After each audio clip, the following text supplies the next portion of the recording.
അരുൺകുമാറിനോട്, advocate അരുൺകുമാറിനോട് ഒരു channel ഫ്ലോറിലിരുന്ന് ഇമാതിരി അന്തസ്സില്ലാത്ത വർത്തമാനം പറയരുതെന്നാണ് അദ്ദേഹം പറയുന്നത്. എന്താ, ഞങ്ങൾ കുറിപ്പിറക്കുന്നുണ്ടെന്നാ, ഇടയ്ക്കിടയ്ക്ക് ഞങ്ങൾ കുറിപ്പിറക്കുന്നുണ്ടെന്നാ.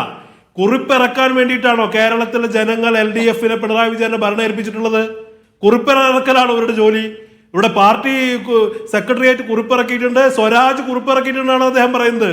കുറിപ്പ്, നിങ്ങളുടെ കുറിപ്പ് ആർക്ക് വേണം മിസ്റ്റർ അരുൺകുമാരൻ? നിങ്ങളുടെ കുറിപ്പല്ല ആവശ്യം. അദ്ദേഹം പറഞ്ഞു, ശ്രീനാരായണ ഗുരു പറഞ്ഞിട്ടുണ്ട് പല മതസാര വേഗം. ഇതൊക്കെ ഞങ്ങൾക്കും അറിയാവുന്നതാണെന്നേ. ശ്രീനാരായണ കുറിച്ചൊന്നും നിങ്ങൾ ക്ലാസ് എടുക്കണ്ട. പക്ഷെ നിങ്ങൾ ഈ പറയുന്ന മനുഷ്യൻ, വിദ്വേഷ പ്രസംഗകൻ, വെറുപ്പിന്റെ വ്യാപാരിയായിട്ടുള്ള മനുഷ്യൻ ഇപ്പോഴും നിങ്ങളുടെ സർക്കാർ നിയോഗിച്ച നവോത്ഥാന സമിതിയുടെ ചെയർമാനാ. ആദ്യത്തെ തവണയല്ലല്ലോ അദ്ദേഹം ഇത് പറയുന്നത്, ഒരു വാക്കുപിഴയല്ലല്ലോ. അദ്ദേഹം ഇപ്പോഴും ആവർത്തിച്ചില്ലേ.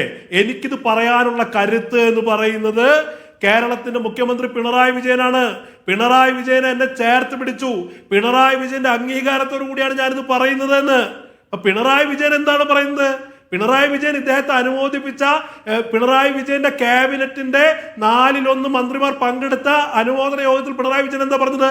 നല്ലവണ്ണം സരസ്വതി കടാക്ഷമുള്ള നാവാണ് വെള്ളാപ്പള്ളിക്ക്, എന്നാൽ അദ്ദേഹം ഒന്ന് സൂക്ഷിച്ചുപയോഗിക്കണം. എത്ര സൗമ്യമായിട്ടാണ് ഈ സിനിമയിലൊക്കെ പറയുന്നത് പോലെ കുറുമ്പ് കുറച്ച് കൂടുന്നുണ്ട് കുട്ട എന്ന് പറയുന്നത് പോലെ വളരെ വാത്സല്യത്തോടു കൂടി വെള്ളാപ്പള്ളി നടേശനോട് പറയാ.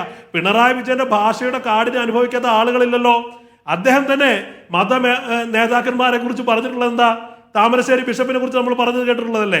എന്തിനധികം പറയുന്നു, ആദരണീയനായ കാന്തപുരം ഉസ്താദിനെ പറ്റി തന്നെ പിണറായി വിജയൻ മറ്റൊരു സന്ദർഭത്തിൽ പറഞ്ഞൊരു വാചകമുണ്ടല്ലോ. അതിനെക്കുറിച്ചൊന്നും ഞാൻ ആവർത്തിക്കാൻ ഉദ്ദേശിക്കുന്നില്ല. അദ്ദേഹം ഒന്നും ചെയ്ത്, അദ്ദേഹത്തിന്റെ വിശ്വാസപരമായ ഒരു കാര്യം ചെയ്തതിന് വളരെ പരസ്യമായി അദ്ദേഹത്തെ ചോദ്യം ചെയ്തിട്ടുള്ള ആളല്ലേ. ഇങ്ങനെ മുൻകാലങ്ങളിൽ മറ്റു മതമേലധ്യക്ഷന്മാരോട്, മറ്റു മതപണ്ഡിതന്മാരോട് വളരെ കാർക്കശ്യത്തിന് നിലപാടെടുത്ത് പറഞ്ഞ നിലപാടിന്റെ പൂമരം എന്ന് പറയുന്ന പിണറായി വിജയൻ എന്തുകൊണ്ട് വെള്ളാപ്പള്ളി നടേശന്റെ അവിടെ പോകുന്ന നിശബ്ദനാകുന്നു എന്നാ ഞങ്ങളോട് റാവുത്തർ ചോദിക്കുന്നുണ്ട്. നിങ്ങൾ എന്തുകൊണ്ട്? ഞങ്ങളുടെ നിലപാട് വളരെ വ്യക്തമാണ്.